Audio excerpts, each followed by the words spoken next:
Aujourd'hui, c'est Le Maître des Livres, tome 13 et 14 de Imaru Shinohara. Et Le Maître des Livres, c'est vraiment l'une de mes séries coup de cœur du moment. C'est vraiment un truc que j'adore lire. Et là, j'ai en main les deux meilleurs tomes de la série. Vraiment, j'ai été époustouflé sur ces deux tomes. C'est d'une qualité extraordinaire, vraiment.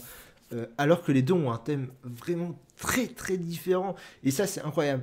Déjà, dans le tome 13, c'est une ode au métier de bibliothécaire.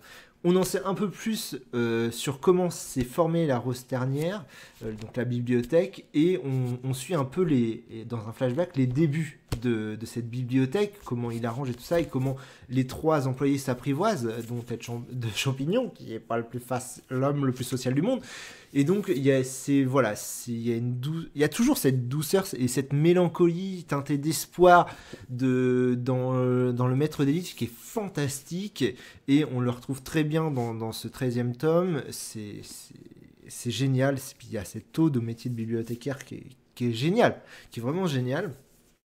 Et le tome 14 qui part dans un truc complètement différent, qu'on ne s'y attendait absolument pas dans le Maître des Livres, et en même temps qui reste très logique dans l'histoire. Il fallait d'une certaine façon ce tome, puisque je vous rappelle que le héros principal, enfin qui est un peu, c'est pas vraiment le héros principal, mais c'est avec lui qu'on découvre la Rose Ternière, c'est lui qu'on découvre au premier chapitre, a du mal à se remettre d'une rupture et tout ça, etc. Et là, dans ce tome 14, c'est le retour de l'ex. Et comme vous le savez, la jeune bibliothécaire qui est là est amoureux de lui. Et donc, le manga se transforme en shoujo.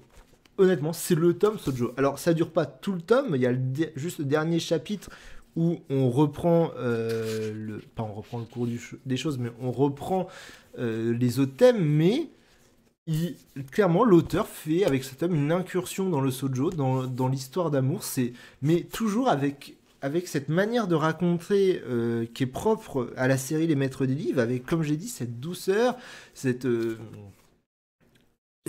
mélancolie, cette dose d'espoir qu'il y a. On continue à y découvrir quand même des livres jeunesse, parce que quand même le Maître des Livres, c'est fantastique pour se créer une liste de livres à lire jeunesse. On en découvre plein, et ça c'est cool. Et par contre, oui, c'est super bien géré. Ce tome qui aurait pu être casse-gueule, puisque on tombe vraiment dans un truc qu'on n'avait pas jusque-là dans le Maître des Livres, l'auteur le maîtrise à la perfection, et c'est un réel bonheur à lire. Vraiment. De toute façon, le Maître des Livres, c'est extraordinaire. Douceur, oui, douceur, c'est vraiment le qualificatif qui serait le mieux au Maître des Livres. Douceur et gentillesse, ouais, douceur et gentillesse.